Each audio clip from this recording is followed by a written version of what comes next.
Bons dias, boas tardes e boas noites para todo mundo que nos ouve, para todo mundo que nos vê aí de casa, aí do seu trabalho, no caminho.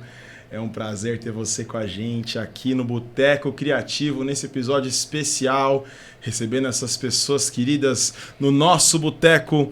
O boteco que recebe pessoas com todos os sabores, todas as cores, todas as texturas, todos os petiscos, todos os tons, todos os... Como que fala aquela coisa que tem no vinho? Todos os buquês. E também para todos os bolsos. Eu sou o Ju, garçom da noite, e também com o meu companheiro aqui, o... Bi, o outro garçom da noite. E nós estamos recebendo aqui hoje com muito carinho e muito amor essas pessoas que a gente quer saber quem são, e de onde vêm. Mas antes, a gente quer saber se vocês topam fazer um esquenta, tomar um shotzinho com a gente? Sim. Pode ser? Vamos lá. Olhar as palavras, né? Como dizem. Exato. Molhar o bico, né? Bora esquentar. Bora esquentar. Vamos ver qual que é o single. Enquanto nosso querido Bi vai ali servindo a gente, Tô de boteco aqui. vou querendo saber aí um pouquinho. Quem são vocês mesmo? De onde vocês vêm? Meu nome é Solange. Prazer, Solange. Bem-vinda. Mas o pessoal me chama de Sol. Sol. Depois dos 40 virei Sol. E sou de Santo André, sou andreense. Andreense, nascida aqui em Santo André. Santo André. Ceboleira. Ceboleira. Ah, que maravilhosa. Ceboleira. Olha. E você, quem que você é? Prazer, Bi. Prazer, Ju. Muito Conhecê-los. prazer. Muito prazer. Muito legal estar aqui com vocês. Meu nome é Márcio. Ô, Márcio, prazer. Márcio Ribeiro.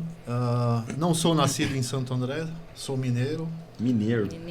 Sou nascido numa cidade chamada Come quieto. Guaxupé. Mas sou andreense há muito tempo. Coração andrense. Total. Que bom. Bem-vindos, Obrigada pelo convite. Muito Prazer Então, ter vocês aqui. Então vamos brindar. Esquenta. Esquentou. Desceu docinho, hein? Desceu docinho. Muito bom. Desceu Muito forte bom. isso aí, Sol? Gostei. Eu achei que o seu tava Nossa, mais forte sim, de todos, é hein? de todos, vocês perceberam, né? E aí, de onde vocês são, gente? Me fala aí melhor, queria saber o que vocês fazem aí, por que vocês estão aqui no Boteco Criativo hoje? Então, o que a gente faz? Nós fazemos teatro. Teatro. Olha, a gente faz gosta teatro. muito de teatro. Faz teatro, eu já faço teatro... vou acabar falando da idade, mas eu já faço teatro há mais de 30 anos já. Há mais de 30 anos, Sol? Já. Que delícia. É profissão mesmo, é ofício mesmo. Aqui em Santo André. Santo André. Olha. Aqui em Santo André. Também faço trabalhos, né, em São Paulo, enfim, mas a gente tem um grupo de teatro, que é o Teatro da Conspiração. Como que é o nome? Teatro da Conspiração. Olha a conspiração rolando aí, gente. Vamos dizer que aqui no ABC, se você não conspira, a coisa não vai, né? A coisa não funciona. Tem que conspirar bastante, então. Então, a gente já tem um grupo há 22 anos. É um grupo de... Nasceu no ano 2000. Quase a minha idade, eu tenho 23. 23. Não Percebe-se, entendi né? a risada, não entendi a risada. Não entendi esse absurdo, né? O público de casa que tá me ouvindo com a minha voz aí de 18 entende, né? Que eu tenho 22. Quem tá vendo concorda também, né? Que legal, 22 anos de Teatro da Conspiração. Isso. E por que Teatro da Conspiração? O que vocês conspiram? Pois é, você sabe que a coisa, nome de grupo é sempre uma coisa, né? É muito... Ou você já tem logo no começo ou depois fica procurando, né? Eu não sei, para falar a verdade, eu não sei por que surgiu. Na verdade, esse nome o verbo conspirar, acho que tem esse lugar de você estar o tempo todo articulando, buscando estratégias, né? Certo. E na nossa profissão, né? E não só no teatro, mas a vida de artista, né? O tempo todo a gente está nesse lugar de buscar caminhos, saídas, principalmente para os enroscos, né, da nossa profissão, né? Porque é uma profissão que exige muita dedicação e o retorno, por exemplo, financeiro não é algo... Mas enrosco para você é o quê? Enrosco é escolher uma... Já começou, né? Enrosco é você optar por uma profissão que ela não é o tempo todo. Ela pode ser entretenimento para quem assiste. Mas as pessoas que assistem e acham que é entretenimento para elas, acham que também é entretenimento para quem faz.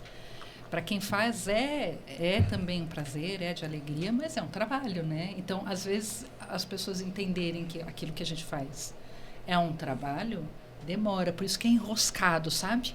Às vezes a gente tem que... Há muito glamour na nossa profissão, para quem está de fora, mas tudo que a gente consegue produzir é como um trabalho, como qualquer outra profissão, né? Então, às vezes, a gente entra nos enroscos, assim, para poder fazer do teu trabalho o seu ganha-pão, né? Então, e a gente teve agora, no contexto da pandemia, a primeira coisa que é cortado, claro, são todas os eventos culturais, porque, enfim, há outras demandas em primeiro lugar, né? Principalmente na questão da saúde, tinha que ser mesmo, né? Então, e conspiração também está atrelada em enrosco, né? Porque você tem que conspirar com seus parceiros, com gente que está à margem das suas criações, né? Então, a conspiração, se você não tiver em conspiração, conspirando, né? Os enroscos podem ser maiores, né? Talvez até o nome justifique um pouco essa situação. A gente pode brincar também com inspiração, porque precisa. Com inspiração. Olha que bonito isso, Precisa, que legal. Né? E o que inspira o teatro da conspiração? Olha, você sabe que num primeiro momento a gente surgiu de um projeto da Escola Livre de Teatro. Olha, a Escola Livre de Teatro passa bastante por essa mesa, hein? Então, olha. A Escola Livre de Teatro é referência em Santo André, né? Ela surgiu nos anos 90, no início dos anos 90. E a partir dela, muitos núcleos, muita gente, né, foi formada, né? E, então, na verdade, o que fez com que a gente se interessasse pelo grupo, no primeiro momento, não foi um projeto em si, mas foi o fato de você ter pessoas reunidas a partir desse projeto da Escola Livre, mas depois a gente começou a perceber que a gente queria continuar junto, né? Então, era para fazer um trabalho de um ano, né, quando nós iniciamos, que foi o primeiro espetáculo Partida. Partida é o nome do espetáculo? Partida. Que ano isso? Foi em 2000, de um projeto de direção e dramaturgia da Escola Livre. Direção, na época, estava sendo coordenado pelo saudoso Chiquinho Medeiros, né? E dramaturgia pelo Luiz Alberto de Abreu. Então, foi uma Luiz Alberto de quem? Abreu. Luiz Alberto de Abreu. Fala mais um pouquinho desse homem aí, ele parece ser legal. O Luiz Alberto de Abreu, ele é de São Bernardo. São Bernardo, Batateiro. Um dos nossos grandes dramaturgos brasileiros. E ele foi não só de teatro, cinema, séries de televisão. Ele foi um dos colaboradores do Hoje é Dia de Maria, por exemplo, do Teatro da Vertigem em São Paulo, do Livro de Jó, enfim, é um grande dramaturgo. Ele foi um dos idealizadores da Escola Livre de Cinema de Santo André também. Que legal! Né? E foi a partir do núcleo de dramaturgia e direção que surgiu Partida, que era um texto de um dos aprendizes do núcleo de dramaturgia, o Luiz Carlos Leite. E aí eu fui chamada para fazer a direção. E aí, a partir daí a gente foi chamando as pessoas para fazer aquela montagem. E a gente optou por chamar pessoas do ABC. Né? E veio, enfim, fizemos durante... começamos acho que no segundo semestre, não vou lembrar, mas foi durante aquele ano 2000. E a ideia era fazer, na finalização desse processo, a apresentação do espetáculo, e depois a gente viu que o resultado foi muito legal, a gente gostou muito, que aí a gente resolveu formar um grupo. Então, o grupo ele surge a partir de uma peça, né? Olha. Então, é tipo quem experimenta uma droga e se vicia. Por aí. E aí a gente estava se viciando há 22 anos. 22 anos essa droga conspiratória do teatro. Exato. Foi uma conspiração que surgiu meio sem querer e depois... Ficou, exato. A energia de manter a coisa em conspiração ficou forte e aí o grupo... Foi à frente. Continuou. A gente tinha muito desejo, e porque também acho que foi porque o Márcio ele não estava desde o começo, ele entrou nesse segundo projeto que eu vou falar agora. Que ano? Que aí já foi em 2000.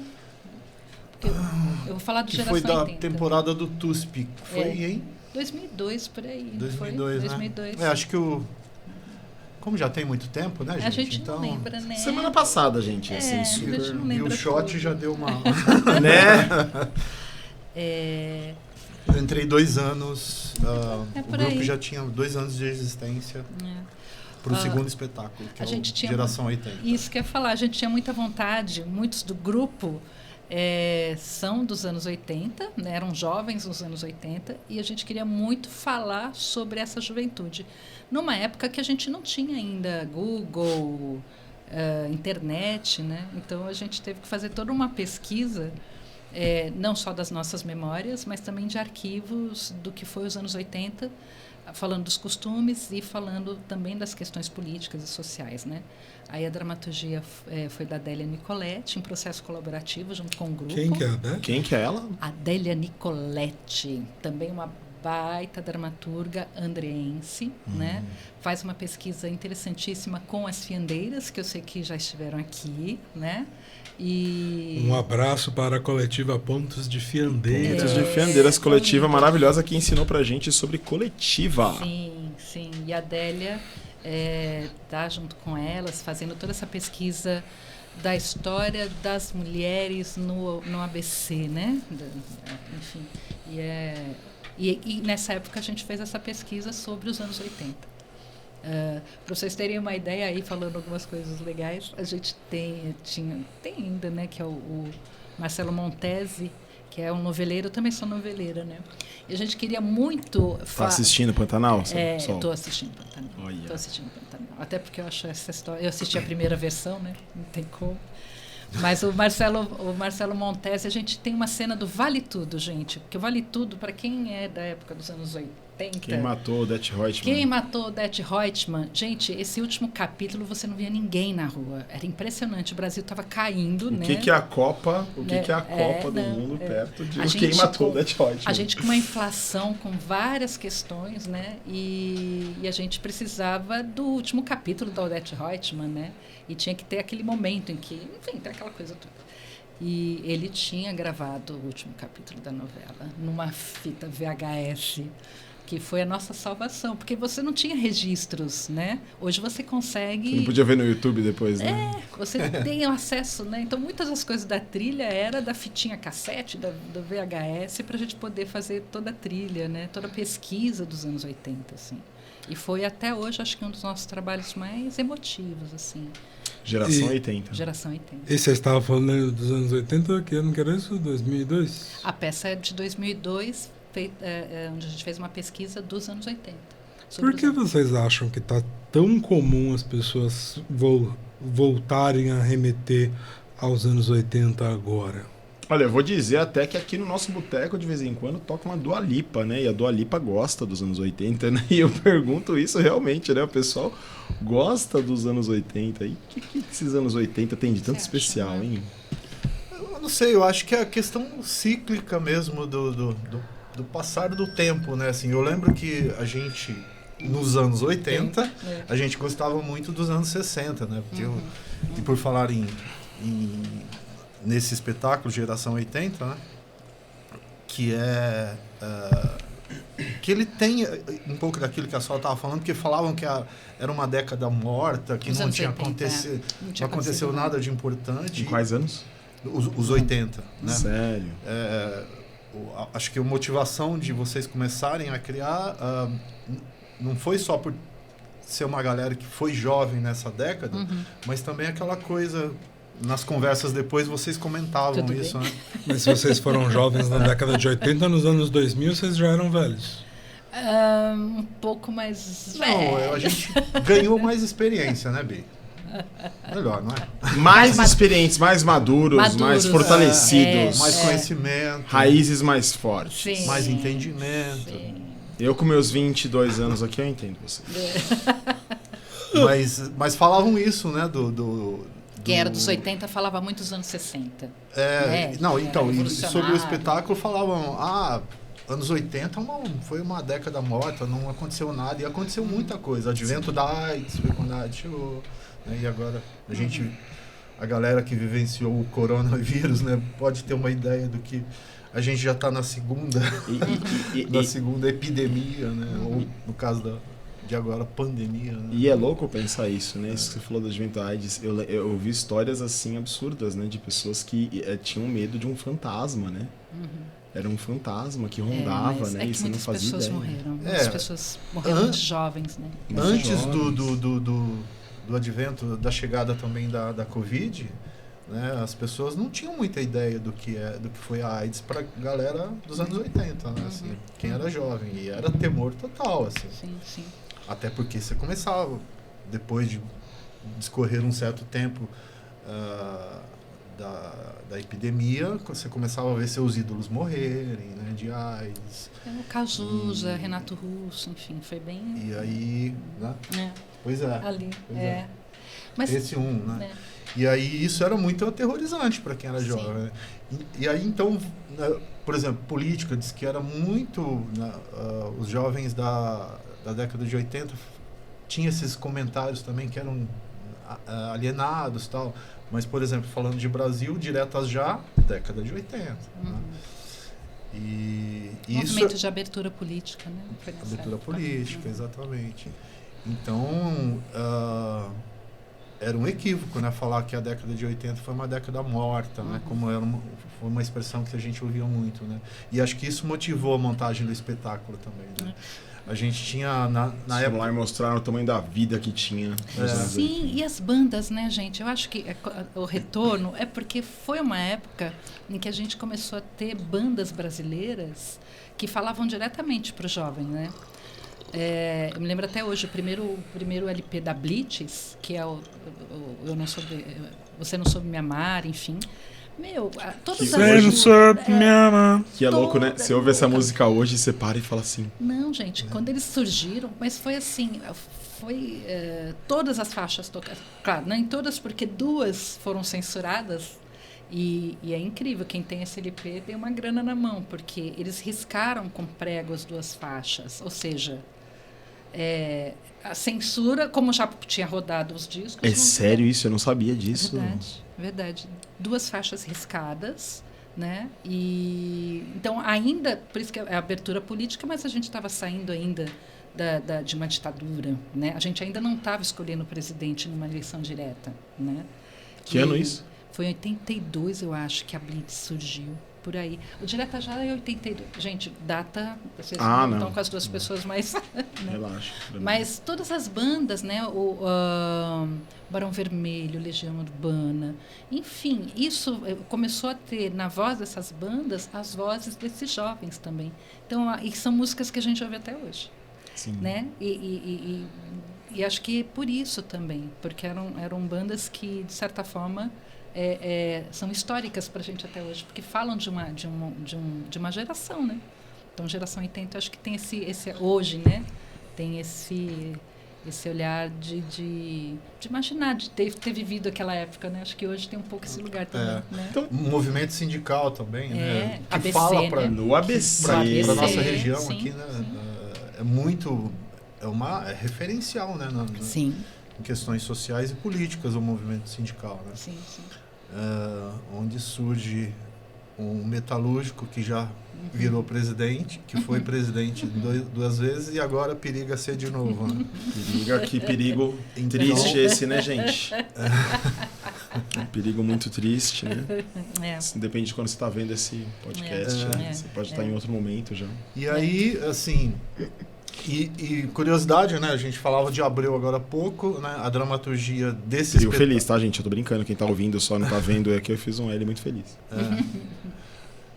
A gente falava de Abreu agora há pouco. A dramaturgia, a criação do Geração 80 foi o que é chamado de processo colaborativo, né? E quem faz a... Mas o que quer dizer colaborativo? Bi, como a própria palavra já dá uma pista, né? Não é uma coisa que sai de uma pessoa só, por exemplo, no teatro, né? No teatro a gente já ouviu falar de dramaturgo, né? O dramaturgista, que é o que cria o... Dramaturgista? Dramaturgo, você tava falando do Abreu. Do Abreu.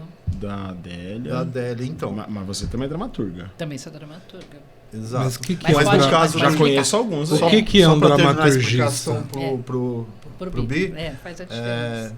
então você tem o diretor, você tem o que dirige a peça, o dramaturgo que escreve o texto da peça, o cenógrafo que cria o cenário, ou azeitoninha. E o figurinista que cria. O dramaturgo é o que cria o texto. Né? Sim. E o dramaturgista? O dramaturgista, a Sol pode secar isso melhor. Fala aí, Sol. Qual que é a diferença entre O que é uma dramaturga? O dramaturgista, ele trabalha junto com um grupo. Ele pode ter a função desde orientar as leituras, a pesquisa do grupo, de acordo com o tema que o grupo quer montar, de uma peça. O texto não está pronto, então esse dramaturgista ele orienta toda a parte de pesquisa. E é que organiza depois a dramaturgia do espetáculo que vai sendo construído ao longo dos ensaios. Então, é uma divisão assim mais, como se diz, do nosso dia a dia, da gente conversar, né? A diferença de um dramaturgo-dramaturga, que é no aquele... processo colaborativo também, é que o dramaturgista... Porque no colaborativo tem mais gente escrevendo, é isso? ou mais gente contribuindo para a criação do texto, vamos Isso. dizer assim, né? Mas Então, contribuindo como? então você, por exemplo, o ator, né? O ator ele pode, a partir de o que foi estabelecido para o ensaio de tal dia, o ator pode trazer ou uma música ou uma história pessoal. uma história pessoal, Dos anos 80 a gente trabalha muito com história pessoal. uma pesquisa que ele tenha feito, documental, por exemplo, né? E isso vira, isso contribui depois para que o dramaturgo coloque já definido no texto, onde vai entrar, em que momento do espetáculo, em qual cena, com quais personagens. Aí é o arremate do dramaturgo, né? Na verdade, o dramaturgo... Então, o texto não vem só de uma pessoa, ele pode vir de todos os que compõem aquele coletivo ou aquele grupo, né? Deu para... Clareou? É tipo... cada um faz a sua parte e a gente junta lá no final, mas tem uma pessoa que vai dar que bate o martelo. Uma arremate, organização. o arremate que você está Isso. falando, né? Que vai dar ali a... faz o fechamento. tá. E a Acho que entendi. entendeu? E o Geração 80 ele vem desse processo, esse processo que a gente chama de processo colaborativo. E quem fez o fechamento desse texto do espetáculo foi a Adélia, né? Adélia Nicoletti. E aí, curiosidade, a Adélia é companheira de vida do Luiz Alberto de Abreu. Escreveu um livro Coisa maravilhoso linda. Sobre sobre a Família, trajetória desse Então, artista peraí. incrível. Luiz Alberto de Abreu, Adélia, Nicoletti, queremos vocês aqui. Sim. Vem tomar um café com a gente, tomar uma cervejinha com a gente. Seria o Boteco Criativo. Boteco criativo. Mas aí parei de responder a pergunta, né, de vocês com respeito a porque hoje fala-se tanto dos anos 80. Eu acho que é esse ciclo, né? Nos anos 80 a gente era muito ligado em coisas dos anos 60 e 70 também, 70, né? Então, muito. o que Tem um bagulho passou dos 20 anos, tem né? influência no que você está Oi? vivendo. Um né? bagulho dos 20 anos. Né? Mas 20 aí a anos. conta não fecha. Porque se Sim. fosse de 20 anos, a gente devia estar olhando para 2000. Por que a gente está olhando para 80? Você não tá ouvindo os... Por que a gente está olhando para 40 anos atrás, não 20? Eu acho que porque, sei lá, o advento da internet, aí Sabe do o que eu acho que TikTok, eu sei? dobrou as coisas. É isso que eu ia falar. Sabe por quê? Eu acho que tá tudo muito mais rápido agora. Tudo muito rápido. Não deu tempo de curtir os 2000, já estamos olhando pros 80, né? Porque eu não sei pra vocês, mas assim, antes você tinha um ano, passava um ano. Agora você passa décadas, as décadas parece que passam muito rapidamente, assim. Faz sentido. Nossa, porque não dá para falar de 2000, parece que foi ontem, né? Então, Parece que foi ontem que a gente estava fazendo coisas que a gente fez há 10 anos atrás. Eu acho que isso... O tempo está diferente, né? O tempo ele tá mais... Por causa disso, por causa das mídias, enfim, muito mais rápido. Eu acho que isso responde Pode pouco ser, também. Pode ser, pensei isso agora. Né? Do que a velocidade que se vivia nos anos 80 é muito diferente do que se vive hoje em dia. Né? E acho que é uma nostalgia também, né? Também. Fazer teatro 20 anos atrás tinha um ritmo diferente de fazer teatro hoje? Aquele que eu te falei da fita VHS lá do Vale Tudo, né? Por exemplo, hoje a gente está tendo uma conversa, uma pessoa fala uma palavra, imediatamente você já pega o celular e já né, você já sabe na hora o que é. É muito rápido, né? Aquela era uma época que você ainda ia à biblioteca para consultar um livro, né? Então, olha o tempo, né, para fazer isso, para que venha o conhecimento. Então, sim, era bem diferente. Era uma outra forma de pesquisar, né? Hoje tudo muito rápido, está na nossa mão, né? Então, acho que... E aí, o que acontece? Por ser mais rápido, você faz mais coisas. E cada vez mais coisas, e mais coisas, e mais coisas. Então, os processos ficaram mais rápidos, né? E acho que é uma questão da nossa época mesmo. Acho que não só processo, tudo, né? Tudo é para já, para ontem. Tanto é que tem a palavra globalização hoje em dia, né? Que é uma coisa que não se tinha há um tempo atrás, né? Assim, você receberia uma notícia por uma agência de notícia. Hoje não, hoje ela vem via cabo, né? Não, é tudo muito rápido. Praticamente Twitter, instantaneamente. 5 segundos depois aconteceu. Aconteceu lá no outro lado do mundo já. Que curioso, né? Porque as outras pessoas que estiveram aqui do Boteco falaram muito sobre espaço, muito sobre lugar. Vocês estão falando sobre tempo. Tempo, Então me vem a pergunta. Vocês acham que agora é o melhor tempo para estar fazendo teatro ou para estar fazendo a arte que vocês fazem ou para estar fazendo o trabalho que vocês fazem? E como o Biju é um duo que traz a pergunta junta, eu vou trazer uma outra. A primeira delas, vou trazer duas ainda. Tá bom. A primeira delas é se vocês aceitam uma porção. Eu aceito. Olha, podia ser uma porção de verba pública, né? Podia ser uma porção de incentivo à cultura, né? Podia ser 1% para a cultura. Pois né? 1%, podia ser 1%, seu 1% para a cultura, seu prefeito, seu prefeito. governador, seu presidente atual ou futuro. Não sabemos em que momento você está assistindo esse podcast, né? Assistindo ou ouvindo esse podcast. Mas... Podia ser uma porção de órgãos e ministérios, né? Ministérios, institutos, pensamentos públicos para a cultura. Poderia ser uma porção de aplausos para esse teatro maravilhoso de 22 anos, com toda essa história linda que a gente está adorando ouvir aqui. E abraços e afetos. Mas vocês aceitam uma porção de batata frita? Por favor. A gente estava falando em Blitz agora há pouco. Batata frita. Então, ok, você venceu, batata frita. Aí a segunda pergunta é, dentro disso que o Bi perguntou, repete essa pergunta, Bi, por favor.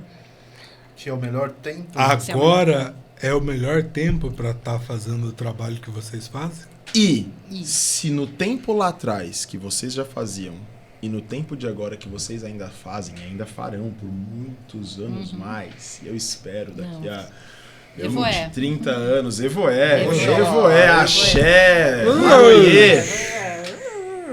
Sim. Estar vendo o Teatro da Conspiração fazendo coisas lindas assim daqui a 30, 20, 50 anos, 90 anos. Aí eu pergunto, qual que é o gosto, já que a gente está falando da porção, qual que é o sabor dessa porção de cultura que vocês entregam para o grande ABC? Aí, qual que era e qual que é? Eu vou lá buscar a porção, enquanto vocês respondem pro Bi. Olha... Olha, eu acho, pensando que a gente está ainda saindo de uma pandemia e que ficamos 2 anos presos dentro de casa, eu acho que houve, ao mesmo tempo em que a gente não conseguia trabalhar, porque a arte ela é muito do presencial, né? E falando de teatro especificamente, né? Muitas coisas foram por virtual e ainda bem que teve, porque senão a gente ia enlouquecer. Eu acho que ao mesmo tempo fez com que as pessoas perceberem como faz falta a música, como faz falta o teatro. E o que fez com que a gente não enlouquecesse foi justamente a gente poder ter acesso, mesmo pela internet, de música, os espetáculos virtuais, enfim. E pensando que a gente está num momento de pós-pandemia, eu acho que agora mais do que nunca, porque esses 2 anos a gente vai entender melhor daqui a alguns anos, né? Mas eu acho que a arte ela propicia que as pessoas fiquem juntas, né? Que elas estejam mais juntas umas das outras. Então, eu acho que mais do que nunca tem que ser agora, porque a gente está saindo de uma pandemia em que a gente perdeu muitas pessoas, muitas vidas. A questão da saúde. Eu falo sempre que a arte, a comida é aquela que enche a barriga, né? E ela é essencial, né?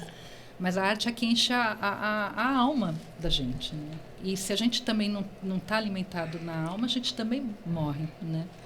Então, com certeza, nesse momento de pós-pandemia, a arte ela vai ser fundamental para a nossa saúde, né? E, pensando em Brasil, eu acho que a gente precisa cada vez mais, através da arte, entender quem somos, o que a força do coletivo pode nas conquistas sociais, nas conquistas políticas, enfim. Porque não é só meio de expressão, né? Eu acho que a arte não é só meio de expressão. É um lugar em que a gente pode se dar o direito de poder falar para quem não ouve, para quem não nos ouve, entendeu? Então, sim.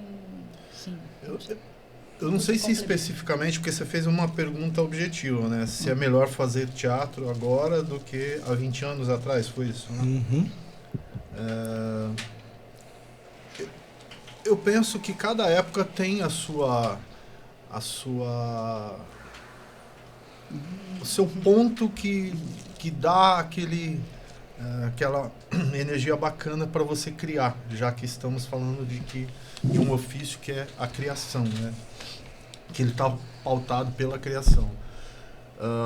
Se a sua pergunta tem a ver com, por exemplo, pesquisa, que é o que a Sol estava falando agora há pouco, né? Sacar um aparelhinho, um quadradinho assim, e nele você obter informações para depois jogar na tua criação, pode ser até que é bem mais fácil agora do que há 20 anos atrás, né? Mas eu acho que cada momento tem eu acho que não dá para fechar tal época é melhor para fazer teatro, já que estamos falando do nosso ofício, do que outra época. Mas se você pudesse escolher, você escolhia essa? Escolher em que sentido? Para estar fazendo teatro? Teatro, né? Pois Saindo uma porção quentinha de Maravilha. batata frita. Ok, Maravilha. batata frita. Aí blá blá blá blá blá blá. Como blá, pedida. Ai, titi. Pois é louco, né, Bia? Assim, Ketchup, mostarda. eu não consigo te responder isso, sinceramente, assim, porque, por exemplo, há 20 anos atrás, eu não participei diretamente da construção do espetáculo Geração 80. Mas como fui um jovem e na época, aliás, eu estava fazendo formação na Escola Livre de Teatro, né? E assisti, o espetáculo estreou no Conchita de Moraes, que é na época onde a Escola Livre era sediada. Ela não é mais hoje? Dizem que tal que pode voltar a ser lá, mas dizem. Ela está em outro ponto hoje da cidade, né? A Escola Livre, sim, mas o Teatro Conchita de Moraes está sendo reformado. E a promessa é que assim que tiver feita a reforma, uma parte da escola esteja lá, e a gente espera que sim. A gente espera que E sim. que seja um teatro para a cidade, porque é super possível um teatro da cidade Com a escola comportar. em volta. Então pedimos aí, encarecidamente, para o poder público, o senhor prefeito Paulo Serra, né? Por favor. Paulinho, Se se quiser vir aqui dar umas explicações, pode ser que a gente deixe. Por gentileza, a gente, né? Por conta da casa ainda, ó. Super gentileza. Tem aqui, batatinha. Tem batatinha, bem sim, né? legal. E aí, ó. É. Respeitar ali, ó. O território, a história, 30 anos aí, ó. Aliás, pegando esse gancho antes de continuar na resposta para você, Bi, Outro dia eu estava lendo uma publicação sobre a cidade de Santo André, né? Vocês falando aí com o prefeito, diretamente com ele. Brother? É brother. Um brother? Chapa. Eu vi uma publicação aliás, eu não sei o nome certinho, eu acho que era Cities Book, talvez algo, não sou muito bom em inglês, mas talvez revista da cidade, o livro da cidade. Uma publicação recente que eu peguei num comércio e falava justamente de como é Santo André, né? E tem lá a versão português, inglês, né? E as informações que constam lá, né? O Santo André está no terceiro polo econômico maior do país, o maior terceiro polo econômico do país. Você que está ouvindo isso aí fora daqui, ó, presta atenção. Olha a importância dessa região. Pois é. Se a gente pensar em nível de arrecadação, né, tributária dessa cidade, o quanto que a gente tem de possibilidade aí, né, também. Lá dizia também referência em polo de telecomunicação e transmissão de dados. Uau. E 10ª cidade melhor para se viver no país. Então, por que um pouquinho desse recurso todo, né, não está voltado para... E aí, puxando mesmo a brasa para nossa sardinha. Não tá... Você quer quanto? Você quer 10%, Márcio? Olha, pode ser. Acho que já 1%? 1% para cultura. Eu não sou economista, não sei te dizer qual seria esse percentual ideal, assim. Mas 1%. Olha, se eu não me engano, a ONU diz 3%. Mas a gente, com 1%, a gente já tava feliz, Olha, não tava? Opa. Você fica feliz muito fácil, Ju. Não sei, aí eu deixo para quem pode definir isso melhor, mas uma coisa me bate fundo, assim, como uma cidade como essa, que tem tantos com recursos, essa história, com esse potencial, né, com esses equipamentos, econômico, né, gente? Olha isso aí que vocês estão falando. Com essa evolução, equipamentos, não deixa uma escola livre. E já que eu citei agora há pouco referência em telecomunicação e transmissão de dados, Escola Livre é referência em cultura, assim, e o teatro no país, né? Né? Esses dias eu fiquei super feliz de ler uma divulgação de um espetáculo, talvez você saiba direitinho os nomes, eu esqueci o nome do grupo, do coletivo deles, mas são dois ou três artistas que saíram da Escola Livre e hoje estão com uma pesquisa teatral de gênero em São Paulo, na cidade de São Paulo, né? E tá aí uma outra pena, né? Pessoas que ganham conhecimento aqui na Escola Livre de Teatro, na nossa cidade, e não pode transmitir isso depois para o seu... Vocês que estão aqui há cidadão. 22 anos, viram isso acontecer muito? Pessoas começarem aqui e migrarem para a capital? É o tempo todo, na verdade, né? É frequente isso. Mas uma pergunta, por que isso acontece? Porque a gente já teve... Quando iniciou a Escola Livre, uma preocupação em trabalhar com formação, desde as EMEAs, por exemplo, as EMEAs eram mais um local onde você começava com as crianças uma iniciação artística. EMEAs, qual que significa? Mesmo sigla? É Escola Municipal de Iniciação Artística. Tá. Então, a Escola Livre não era só a Escola Livre, você tinha na cidade um projeto de cultura entrelaçado. Então, as EMEAs recebiam as crianças, os centros comunitários, que hoje a gente chama de CESAs, né? Que estão nos bairros da cidade, com as oficinas culturais, as oficinas de teatro, dança, música, atendiam também crianças, adolescentes e adultos. A Escola Livre, de certa forma, é que dá uma formação mais profissional, vamos dizer assim, Escola Livre de Cinema, Escola Livre de Dança. Chega até aí. Depois você tem que dar condições para que se formem grupos, se formem coletivos e que esses grupos sejam fomentados. Não, né? Só se formem, né? Se mantenham. Se mantenham. Formar, até se formam, né? Mas muitos acabam... no caso do Conspiração, a gente quis continuar aqui porque tem uma questão de afeto também com as pessoas do grupo que são daqui, né? Mas o ideal é que assim as pessoas que vêm fazer escola livre fiquem na cidade, criem seus coletivos. Isso só pode acontecer através de políticas públicas para a cultura. Não tem como. Então, por que só através de políticas públicas? Porque justamente isso que a Sol acho que continua falando o que você estava falando. Acho que está nessa continuidade do que ela vai falar agora.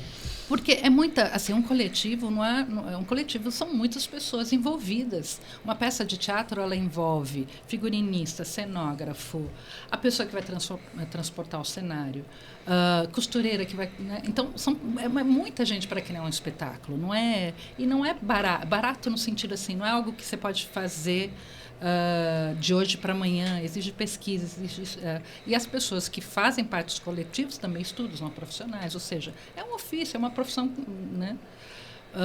E você precisa que as pessoas se debrucem para aquele projeto durante meses. Como é que você faz isso? Né? Tendo suas contas para pagar, aluguel, a sua vida, quer dizer, é uma profissão. Quando a gente... Você falou que é um ofício, é uma profissão, mas aqui é o grande ABC. É uma indústria? Você fala a cultura. A gente chama de indústria cultural, né? O cinema, por exemplo, é muito pior no sentido de grana, né? É muito mais caro, né? É uma indústria porque você oferece você pode, a gente às vezes não gosta muito dessa palavra, né, do produto, mas você oferece algo que é criado que pode servir como entretenimento, pode servir para você ampliar o horizonte daquelas pessoas, enfim. Você pode cobrar ingresso, você pode não cobrar ingresso. Se você é fomentado, você pode fazer um teatro acessível para regiões que não têm acesso à cultura, né? E o investimento em cultura, na verdade, ele dá retorno. A gente sabe disso, já foi comprovado. Ele dá retorno. Já gera hoje. Para quem investe, né? Então, na verdade, há um lugar de se entender a cultura como o lugar daqueles artistas, né? Eu sempre falo entretenimento para quem assiste, mas para quem faz, lógico que é bom fazer, a gente gosta muito do nosso ofício, mas é trabalho. E como qualquer trabalho, ele tem que ser remunerado, né? E como qualquer área, precisa de política pública. Você precisa de política pública para a educação, para a saúde e para a cultura também. Porque senão você não gera a possibilidade de quem resolveu a trilhar sua vida nesse ofício, não só não se sustentar, como também não gerar isso que a Sol está falando, não gerar recursos a partir desse seu ofício. Que por mais que esteja no campo, né, da arte, mas ele também gera crescimento econômico, ele também gera PIB. E isso que me indignou ao ler essa publicação, né? Como eu estava falando antes, porque terceiro polo econômico do país, referência em comunicação e transmissão de dados e não sei o quê. E não tem a Sol falava de entender, né? Não tem esse entendimento para que veja na área da cultura uma possibilidade de riqueza, e não só a riqueza financeira, material, mas a riqueza social também, né? E acho que a política pública, ela ajuda nisso, porque depois que você faz a tua formação, né? A gente falou do Chiquinho agora há pouco. O Chiquinho criou o núcleo de pedagogia teatral na Escola Livre de Teatro. O Chiquinho, eu costumo chamar ele de Chiquinho, né? Saudoso, mas o nome é Francisco Medeiros. Ele criou o núcleo de pedagogia teatral na época, 99, 2000, 2001. Dentro da Escola Livre. Dentro da Escola Livre, porque ele vislumbrou isso, né? E isso é uma percepção muito bonita, né? Que a gente pode falar de uma percepção de mestre mesmo, né? Que ele falava, as pessoas se formam aqui dentro, terminam a sua formação e depois o que fazem? Onde eu vou? Né? Nessa localidade aqui a qual chamamos de Santo André, né? vão procurar onde tem escoamento, possibilidade e recurso.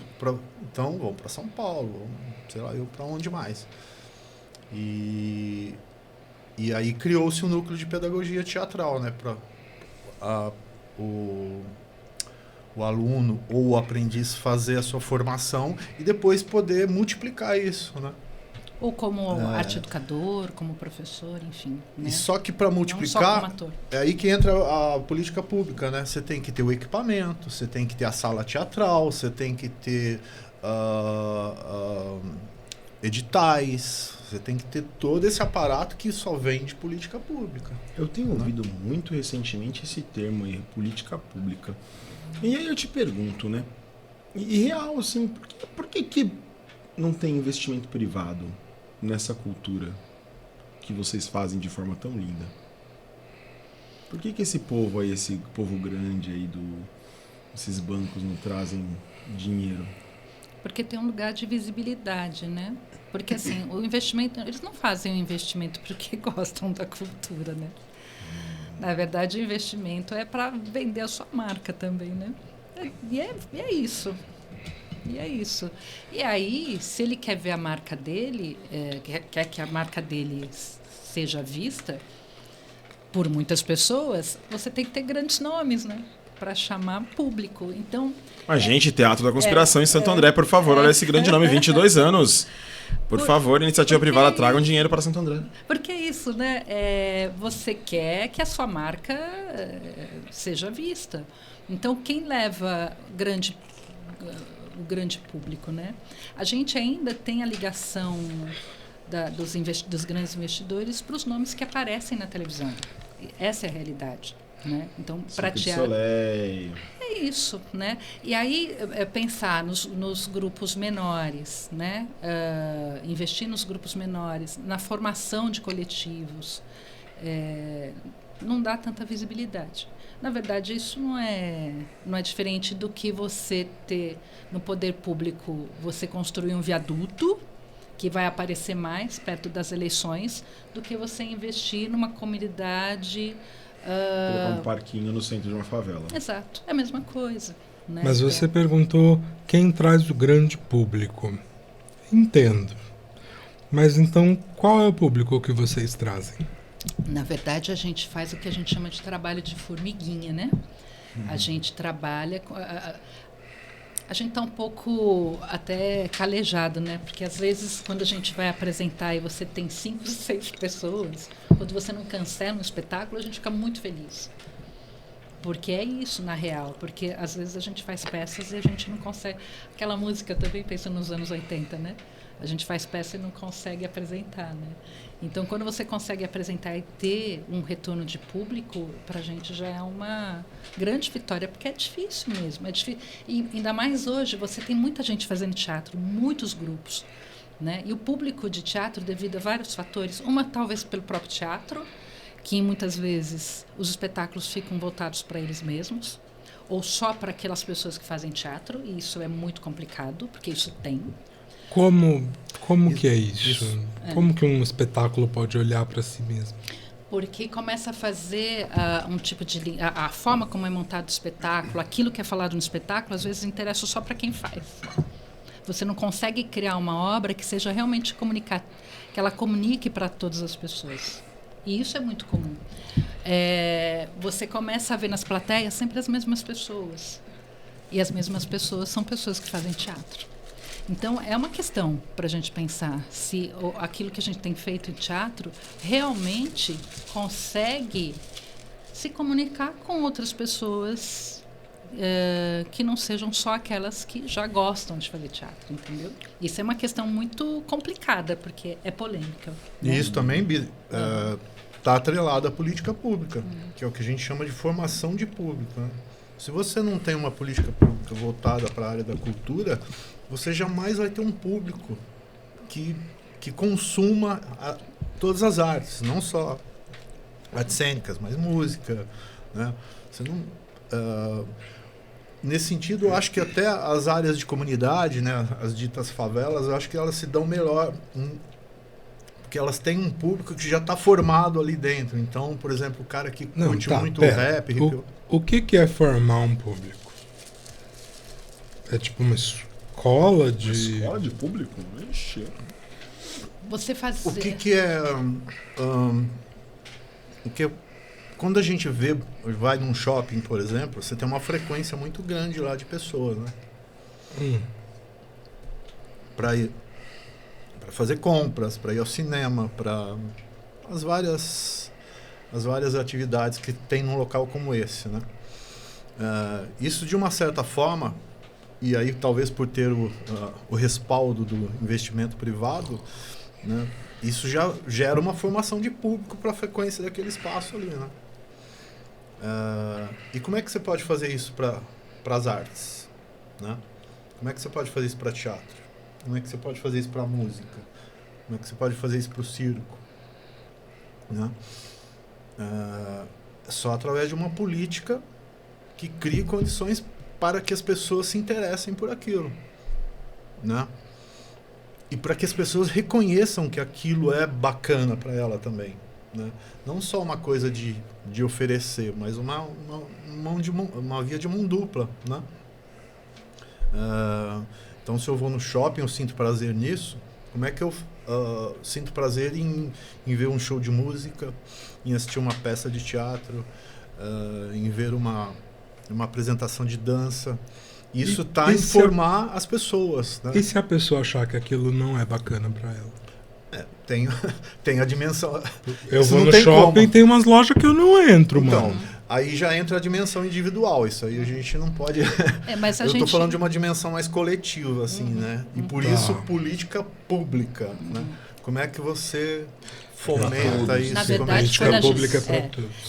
mas na verdade, se a gente consegue fazer com que uma pessoa tenha o contato com uma peça de teatro e não gostar, já é um avanço, porque na verdade as pessoas nem têm acesso a isso. Muita gente nunca viu uma peça de teatro, né? Então, política pública é isso, de você poder fomentar grupos para poder receber escolas, para que as escolas possam... eu lembro que nos anos 80 isso era muito assim. A gente tinha sempre escolas... Que é diferente assim de você falar assim, vamos levar os alunos da escola para assistir o espetáculo. Não é isso. Às vezes não, eu acho... É também isso, É né? também isso, mas na verdade é falar a respeito da peça, conversar, fazer uma reflexão sobre aquele trabalho, fazer um intercâmbio com os professores e as professoras nas escolas sobre aquilo que eles vão assistir. A grande mídia tá encampando isso também, entendeu? Então, na verdade, Encampando o quê? Essas ações de políticas públicas, né? Na Que a verdade, Sol estava relatando. porque, na verdade, não é uma questão só do artista, dos grupos, né? Isso é um pensamento que tem que estar em rede, né? Em rede com o poder público, a gente pode fazer parcerias com a educação. É engraçado que, falando em prefeitura, por exemplo, às vezes a gente não consegue fazer com que as pessoas da pasta de educação conversem com as pessoas da pasta de cultura, com a pasta... E poderiam fazer vários projetos ali ligados, não fazem. Esporte, cultura, lazer. Né? Mas Isso gera formação pública. Não, mas esquisito aí também, porque eu vejo às vezes no noticiário também que quando o prefeito ou alguém quer juntar a pasta de cultura com a pasta de educação, a galera da cultura não gosta. Na verdade, olha só que engraçado, né? Quando o prefeito quer juntar, né? Na verdade, porque senão parece que é mãe querendo juntar filho que não se gosta, né? Se você tem um prefeito ou uma prefeita articulado com as pessoas, porque quem vai estar na educação, quem escolhe é ele. Quem vai estar na cultura. Então, você tem uma equipe, né? Mas, para você ter uma equipe, você tem que ter um projeto, né? Você tem que pensar grande, né? Você tem que pensar em todas as esferas. Então, não é, faz aí, você da educação, faz um negócio lá com o pessoal da cultura.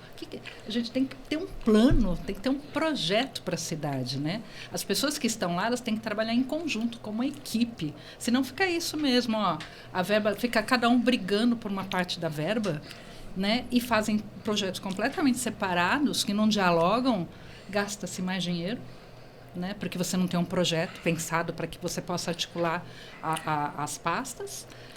Gasta-se mais e tem menos retorno. Né? E você tem essas divisões que não acrescentam.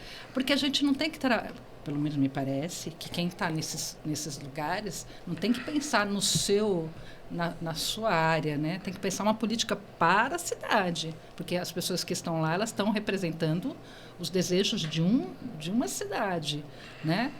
E não é isso que acontece, cada um fica vendo o seu, né? E aí você não entende, às vezes, isso acontece, às vezes você vai se apresentar num lugar, né, pode ser um espaço público da cidade, tem 3, 4 coisas acontecendo naquele dia, porque não se conversam, e tem dia que não tem absolutamente nada acontecendo. Por quê? Porque não tem uma articulação, não tem planejamento, não tem plano, né? As pessoas não se conversam. E aí você está pensando uma política pública para uma cidade, não para você, né? Porque o cargo não é para você. Ou pelo menos não deveria ser. Para você poder... É muito doido isso, né? As pessoas se elegem, assim que elas entram, elas ficam depois já preparando para continuar depois, né? Para continuar. E eu tenho a impressão que essas pessoas... e aí é uma opinião bem pessoal, eu acho que é uma ingenuidade de pensar que ao juntar vai se ficar naquela situação para sempre. Eu acho que talvez juntar, criar essa rede que a Sol fala, isso seja um canal dentro da política pública. Um canal para melhorar essa coisa da formação de público, entendeu? Um canal. Mas existem vários outros canais, né? Então, talvez seja ingenuidade de algumas pessoas que pensam, juntou, vai me limitar, vai começar a me limitar, meu processo criativo, não sei. O que passa? Talvez sejam pensamentos pensamentos que discorrem por aí só. E não é só por aí, né? Esse é um canal. É uma forma. Né? É uma forma, é uma possibilidade, né? Entendo. A gente tem que... Mas a Sol falou tanto de planos, mas e aí? Qual é o plano de vocês? Qual a próxima conspiração? Não só qual é o plano, né? O que vai tocar no próximo Boteco da Conspiração? Então, você sabe, a gente estreou um espetáculo, nosso mais recente espetáculo chama Tão Somente Meninos. Tão Somente Meninos? Tão Somente Meninos. Conta mais. Onde que as pessoas encontram mais informações sobre vocês e sobre esse espetáculo? Nas redes sociais, na Instagram, Teatro da Conspiracal, né? @Teatro da Conspiração. Pessoal, marquem aí, anotem, por favor. Facebook, Teatro da Conspiração. A gente tem um blog, mas, gente, por isso que falta investimento, né? A gente não consegue dar conta de cuidar das nossas mídias, né? Porque a gente é o único jogador em campo, ataca, defende, faz gol, é uma coisa. O Tão Somente Meninos é uma dramaturgia que eu escrevi a partir de um dado histórico brasileiro de crianças que foram Márcio, vai me ajudando, tá? Na década de... 30, década de 30, 40? 30, 40, num orfanato no Rio de Janeiro. 50 crianças que foram adotadas para irem estudar em uma fazenda no interior de São Paulo. E, na verdade, elas foram para fazerem trabalhos na lavoura, foram adotadas para um trabalho semi-escravizado. E ficaram lá durante 10, 11 anos. Isso é tão comum no nosso Brasil, né, gente? Então, a gente conta essa história, que é um fato lamentável da nossa história, mas que a gente sabe que há várias formas dessa opressão, né? Principalmente sobre as crianças, né? Que elas não possam... É uma história florescer. Que revela muito de como a nossa sociedade deixou tanta coisa embaixo do tapete, né? Uma delas é a questão, né? Talvez a questão maior da nossa sociedade, que abolimos a escravidão, mas não foi uma não foi uma condição para aquelas pessoas terem dignidade, né? Tem reflexos. Salve Isabel, né? É. Exatamente. Né? E aí que todo mundo que lutou por isso. E, né? Exato. Tem reflexos até hoje. Essa história... Salve Isabel. Só, né? Porque a gente Salve ouve isso, Xangô, né? meu rei. Salve Xangô, meu rei. E essa história é uma história... Hoje a gente ouve muito falar em cidadão de bem, né? Foram cidadãos de bem. Cuidado com os cidadãos Cidadão de bem também, gente. Cuidado com os cidadãos de bem que você usa aí. Foram cidadãos de bem da década de 30 que foram até esse orfanato, né? proprietários de fazenda em uma cidade do interior de São Paulo, ligados ao movimento integralista brasileiro, que era bastante amiguinho ou gostavam muito das premissas do movimento do nazismo, né? E eles foram até esse orfanato e lá eles pegaram 50 meninos e meninas, tinha meninos e meninas, num total de 50, e a quantidade de negros aí é reveladora também, porque eram 48 negros e 2 brancos, né? E era um orfanato de católico, né? Cuidado por freiras. E a ideia, o que se definiu ali oficialmente nos documentos, era que iam levar essas crianças para terem uma vida digna, uma família, estudar e tudo mais. Escola, tudo mais. Mas na realidade foram levados para uma fazenda e lá receberam condições mínimas de dignidade, né? Mas as feiras acreditaram nessa história? Cidadãos de bem, né, Bill? Que foram lá. Olha, mas... Aquela coisa, né? Era uma Você família... vê 2 cidadãos de bem vindo numa moto. Pois é. Eram cidadãos de bem, possuíam uma fazenda, né? Se você possui uma fazenda, você pode dar muita dignidade para 50 crianças, né?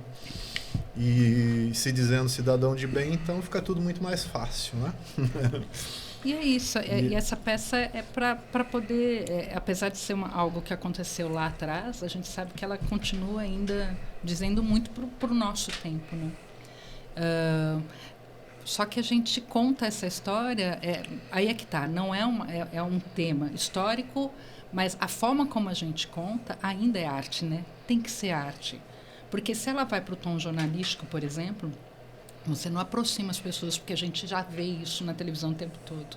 E a gente está tão calejado com essas histórias que a gente já para de ouvir. Porque é isso que acontece. A gente tem que... Esse jornalismo sensacionalista, né? Que você espreme e sai sangue. Né? Não adianta, porque a gente... não é só se indignar, né? Não adianta... a gente tem que realmente ser afetado por essas histórias para que a gente possa se olhar aqui, né? À volta. E o que a gente... Então, a gente conta essa história de uma maneira muito poética, assim, porque senão seria insuportável essa história no teatro. E aí eu pergunto, por que você vai sair da tua casa para ver uma história como essa, né? A televisão está aí, ela está estampada na tua cara o tempo todo. Mas eu acho que a gente tem que sempre se voltar para aquilo que é realmente importante, que é a relação humana, que é o afeto. É você se colocar no lugar do outro mesmo. Esse é o grande poder do teatro, né? Quando você vê uma história, se ela é muito bem contada, você se colocar naquela situação e pensar, né? É isso que a gente quer para a gente? É assim que a gente quer continuar nesse país? Então, o conspiração, falando do conspiração, né? A gente pensa em fazer um teatro que ele é entretenimento no sentido de que ainda é um prazer as pessoas ficarem juntas, pensando, ouvindo histórias, contando histórias e pensando a respeito das suas humanidades, né? Ainda é importante fazer isso. Fruindo através de uma linguagem artística, né? E que a gente esteja presente. O teatro ainda é um lugar que as pessoas têm que estar juntas ali. E ainda é artesanal, no sentido de que a gente precisa de gente para que as coisas aconteçam, mas para a gente se tornar assim, feliz. Acho que primeiro para que a gente seja melhor, seja feliz, que a gente, não só a gente, mas quem está do lado da gente. Então, a gente quer um teatro nesse sentido, que a gente possa estabelecer contato com as pessoas, assim, e que seja algo que marque a pessoa que vai assistir, que ela continue pensando naquele espetáculo, que ela reflita alguma... Porque a gente que faz o espetáculo, que pesquisou o espetáculo, até agora a gente está pensando nisso. A gente pensa como é que pode, né? E não é só se indignar, é que é fogo, porque a primeira coisa é indignar-se, né? Mas a gente fazer isso no nosso dia a dia. Então, por exemplo, eu trabalho numa fábrica de cultura lá no Itaim Paulista, com jovens que muitas vezes não teriam nenhuma possibilidade de ter acesso à expressão artística, né? Então, você tem um projeto que faz com que as pessoas tenham acesso a estudar teatro, cinema, música, porque é um lugar de conhecimento humano, né? Então, eu tento fazer pela educação, tento fazer pelo espetáculo, enfim. A contribuição que a gente pode tentar fazer é isso, quer dizer, estar o tempo todo pensando as condições de vida da gente e fazer com que seja melhor para todo mundo, porque não adianta ser melhor para mim. A gente já percebeu isso nesse país, né? Você quer só você que tá na boa? Não adianta, gente. Isso. Tem que ser para todo mundo. Se for só para mim, o que adianta? O que adianta? Para que tanto, né? Só para você. E aí tá todo mundo caindo ao seu lado. Que prazer existe para as pessoas, né? Nesse lugar. E a gente tem muito a gente tem no mundo, né? Mas nesse país é impressionante como as pessoas querem só para elas e não querem que as outras tenham acesso. É de uma hipocrisia, né? E é isso que é revoltante, entendeu? E aconteceu nesses últimos anos, né? O que eu acho que houve muito nesse país começou a perceber, aqueles que tinham um pouco a mais do que os outros, começaram a perceber que as pessoas estavam chegando perto. Eu não vou ter acesso, eu que já estou aqui em cima, como eu não consigo ter acesso para mais, aí eu estou falando de uma classe média, eu não tenho acesso ali, mas eu também não quero que as pessoas cheguem, aqueles que estão abaixo de mim que cheguem. Aí chega uma hora e fala assim, olha, até aqui tá bom, já foi demais, né? Fazer com que a minha empregada tenha carteira assinada já foi demais, né? E aí chega onde a gente chegou hoje. Quer dizer, você não chega perto de mim, mas... Pegar avião junto comigo é demais, né? Demais. Volta para a rodoviária, né? É só que agora voltou todo mundo, né? Voltou todo mundo. E essa é a co-inspiração, né? Essa é a conspiração. Co-inspiração, a conspiração. E esse espetáculo também, ele... isso que a Sol está falando, eu acho que tem uma... Tá intrínseco ao que a gente estava falando de formação de público agora, pouco. Porque como é que a pessoa vai assistir um espetáculo com um tema denso, pesado, e como é que ela pode sair de lá se sentindo bem, né? E aí e não se sentindo bem no sentido do entretenimento, a felicidade, né? Mas se sentindo bem no sentido de ampliar a visão, ampliar o modo de percepção de como as coisas estão, né, no momento em que ela está viva, está vivendo ali. E nesse sentido dá para falar do CID, né? Esse espetáculo, Tão Somente Meninos, a gente se baseou na pesquisa de doutorado de um professor de história chamado Sidney Aguilar, né? E ele foi assistir o espetáculo. E o relato dele diz muito disso, assim, né? Ele assistiu o espetáculo, que bom, gostou muito. Que gostou, isso é bom. Já que uma das fontes de pesquisa era... Se não gostasse, a gente ia ficar preocupado. O dia que essa aqui, eu falei... Eu fiquei muito bravo com ela o dia que ela falou que ele ia, né? Não podia. Você tá em cena, Sol? Não. Você tá em cena, né? Tô. Exatamente por isso que eu fiquei bravo com ela, né? Como é que informa que o cara vai assistir, né? Que tem que falar e só depois do espetáculo. Eu acho que não, né? É super importante você saber que tem essa pessoa na plateia, né? Eu tô brincando para falar um pouco do que é o ofício de ator também, né? Porque a gente fez também um espetáculo falando sobre a ditadura militar, que é o Tito, e eu fazia no Tito eu fazia um torturador, né? E um belo dia eu fiquei sabendo que iam freis dominicanos assistir o espetáculo e o Tito era um frei dominicano, né? a gente fez a história baseada em cima da história do Frei Tito, né? Um frei dominicano que foi torturado pela ditadura, perdeu a sua sanidade mental por isso e tal. E aí você está fazendo o papel do torturador e você sabe que freis dominicanos vão assistir. Não é muito confortável, eu diria, para quem está em cena. Não é. Mas esse dia não foi nem tanto, foi mais brincadeira, né? Mas o Sidney assistiu e ele fez um relato pra gente, ele mandou em áudio, né, pra gente, falando que essa pesquisa que ele tem, você consegue lembrar o nome da pesquisa? É uma tese de doutorado, né? É uma tese que fala, que está centrada na questão da educação e dos meios de opressão, né, inseridos na educação, que gera muitas situações ruins. Uma dessas situações foi esse momento, né, desses meninos que foram pegados nesse orfanato, né? Nesse orfanato. E aí ele faz um relato depois, ele fala assim: a área científica não dá conta disso que vocês conseguem colocar aqui, que a arte consegue transmitir para as pessoas. Então o meu mestrado ali, o meu doutorado, né, minha pesquisa de doutorado, que ela está nas bases científicas, ela não consegue atingir as pessoas, e aí formação de público, né, da forma com que um espetáculo de teatro atinge. Ou talvez uma música, no nosso caso lá era um espetáculo, né, uma peça de teatro. E ele falou, ele saiu de lá, ele falou que saiu de lá muito feliz, porque esse é um trabalho que ele já faz há um bom tempo na vida dele. É um professor de história, né?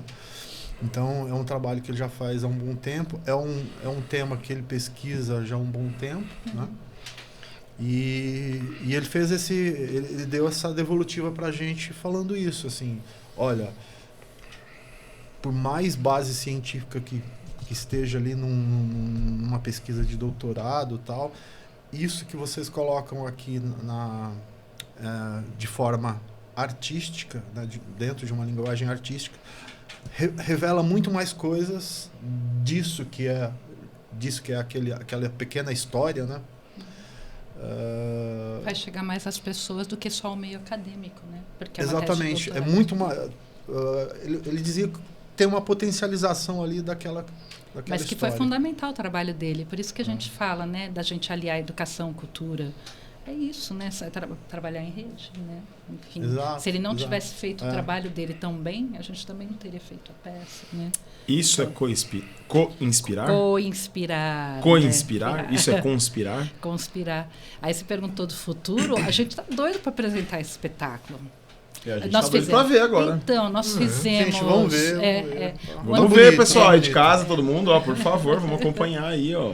Como que é o nome do espetáculo, por favor, Sol? Tão Somente Meninos. Tão Somente Meninos. Está nas redes da Cia da Conspiração. Nós ganhamos um PROAC com esse espetáculo. Parabéns. Né? Para quem não sabe, o PROAC ele é um fomento, né, um edital de produção de espetáculo para o estado de São Paulo. É bom que fique claro que é para o estado de São Paulo. E é por isso que a gente conseguiu, porque se fosse ficar só na nossa região, a gente continuaria com ele. Santo André não tem um fomento assim. Não tem. E o governo federal também não tem fomento assim? Tem Lei Rouanet, tem também, né? Mas o PROAC para nós tem sido mais acessível porque 50% da verba destinada é para grupos fora do eixo de São Paulo, da cidade de São Paulo. E foi assim que o Teatro da Conspiração conseguiu essa verba? Sim. Porque a gente tem o espetáculo A Princesa Costureira também, foi um PROAC, enfim. E a gente conseguiu, a partir desse PROAC, o ano passado, por causa da pandemia, a gente fez uma primeira temporada virtual, né? E esse ano nós fizemos uma temporada pelo edital do TUSP em São Paulo. Então, a nossa temporada foi em São Paulo. A gente não consegue apresentar... porque não adianta também, gente. A gente pode apresentar aqui em Santo André. A gente faz uma apresentação no final de semana. Aí daqui a 2 meses a gente faz outra apresentação lá em Diadema. Aí a gente chama isso de pinga-pinga, né? Você faz aqui, uma aqui. E o que mais faz com que um espetáculo mature, que ele É temporada. E a Fosse gente, um bolo. a gente não tem a política de temporadas nessa cidade, entendeu? E isso faz com que um espetáculo que você começa com tudo, né? Aí depois ele vai se perdendo, porque o que é a relação com o público que forma também o espetáculo, né? E a gente não consegue.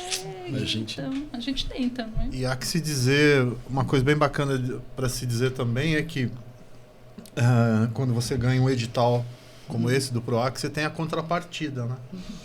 E a nossa contrapartida da montagem do Tão Somente Meninos e tá ligado meio que a gente tentar suprir o que falta na política pública, a gente Municipal. joga no caso municipal, a gente joga para nossa contrapartida, né? E aí a especificidade da coisa é que a gente estava na pandemia, né? Estando no momento da pandemia, a gente não podia fazer apresentações presenciais, né? E já no projeto a gente fez a opção de as apresentações que a gente num momento normal a gente faria, né, presencialmente, as apresentações a gente fez ligadas aos coletivos da região aqui do ABC. Do ABC. Então, por exemplo, a gente fez 7 núcleos, 7 coletivos? Eu não lembro. Porque das 7 cidades, né? Pelas 7 cidades. Então a gente fez isso, que talvez estaria ligado a uma política pública, uma ação de política pública, né? Então, a gente recebeu essa premiação aqui, né? Conseguimos, através dessa verba, os montar... executores da política pública, né? A ponta da lança. Aí entra várias questões, né? Que é a questão ética, moral, e aí você fala, eu tô aqui, tô relatando essa história que tá imbricada com questões éticas, morais, relativas à sociedade em que você vive, e você vai fazer uma contrapartida. Eu falava agora há pouco de shopping, dentro de um shopping, não dá, né?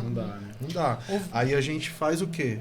A gente fala, parceiro aqui da cidade de Santo André. A gente, por exemplo, pegou a Companhia do Nó, a gente fez parceria com a Companhia do Nó. Me ajuda aí, Sol.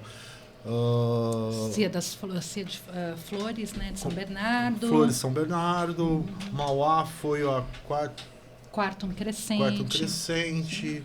Não vou lembrar de todos agora, mas a gente pegou coletivos e grupos das 7 cidades do ABC. E fizemos apresentações virtuais dentro das plataformas, dos canais de YouTube. Desses grupos. Né? Aberto, depois a bate-papos. Exatamente. Então as pessoas faziam a inscrição e depois a gente tinha um bate-papo. E isso pra gente foi, né, além de ser muito prazeroso, né, foi uma espécie de fechamento, né, com um grau de, estamos aqui fazendo a nossa arte, executando o nosso ofício, mas queremos que essa história seja o máximo possível vista por pessoas. Né? E agora a circulação vai ser ao vivo. Vai ter uma circulação. Nós fizemos essa temporada no TUSP, que foi um edital do TUSP. Chama edital, né, de ocupação. O TUSP ele, né, abre, acho que bienalmente. Dois anos? É que agora com essa questão da pandemia, eu não sei. Agora não sei. Tá tudo, né, eles têm uma periodicidade lá que eu não lembro agora. USP é o Teatro da USP, que fica ali na Maria Antônia, né? Ali na... Que eles têm vários projetos ali ligados à universidade, mas também não só, né?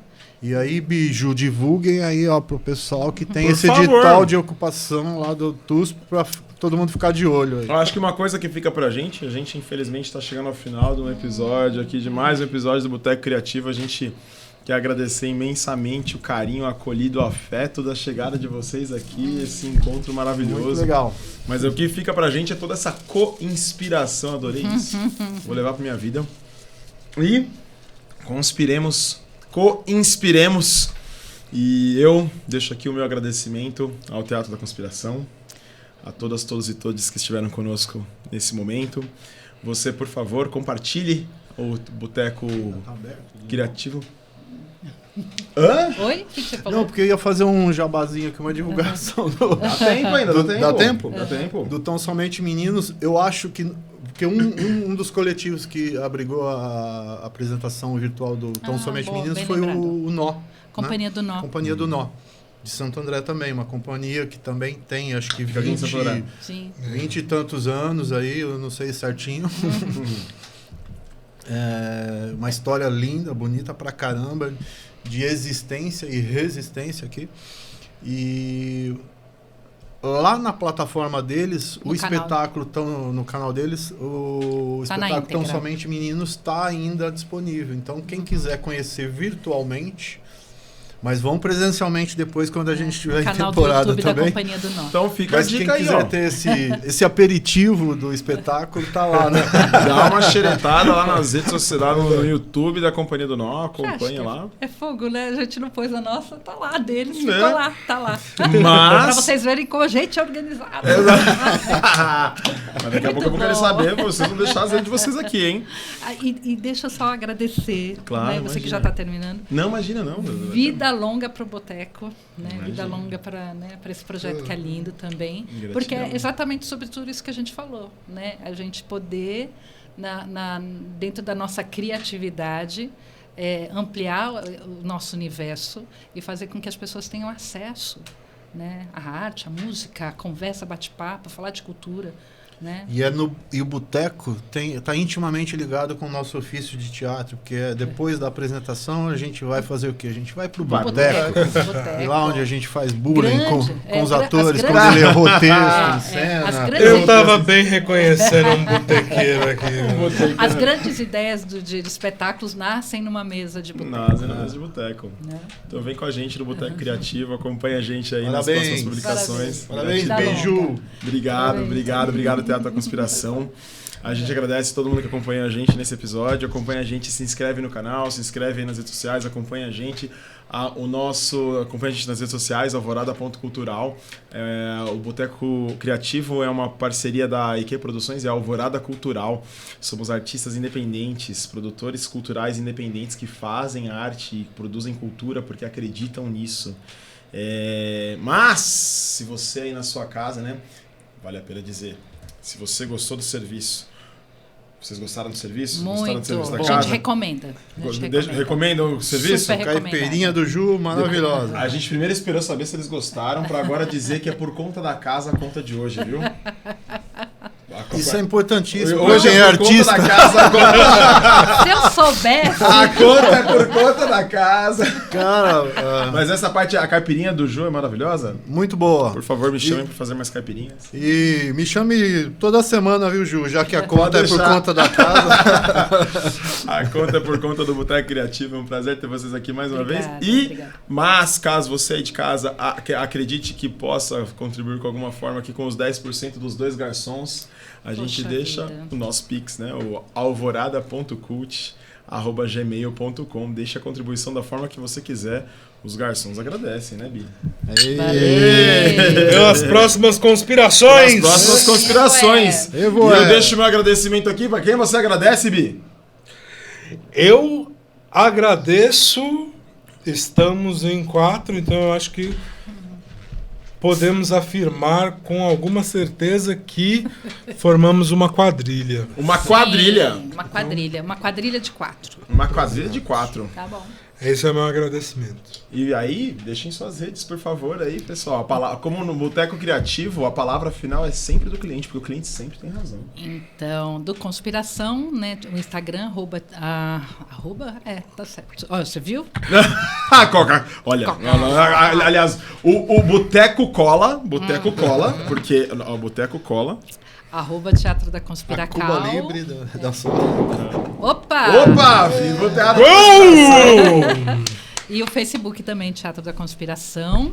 E o meu, @Solange.dias, com 2 S no final. Dá uma olhada lá. E o Márcio, o problema é o Márcio tem uma questão, né, com redes sociais. A né? minha rede social, inclusive, é essa aqui, galera. Adoro a rede social chamada Boteco. Me encontre nos botecos. @Boteco. Não tenho nem Facebook. Brindemos a esse Obrigada. encontro maravilhoso. Gratidão, pessoal. Nos encontramos no próximo episódio. Curte a gente, compartilha. Obrigado, valeu. Valeu, Obrigado, Teatro da valeu. Conspiração. Parabéns, Até a próxima. beijo. Valeu, um brinde.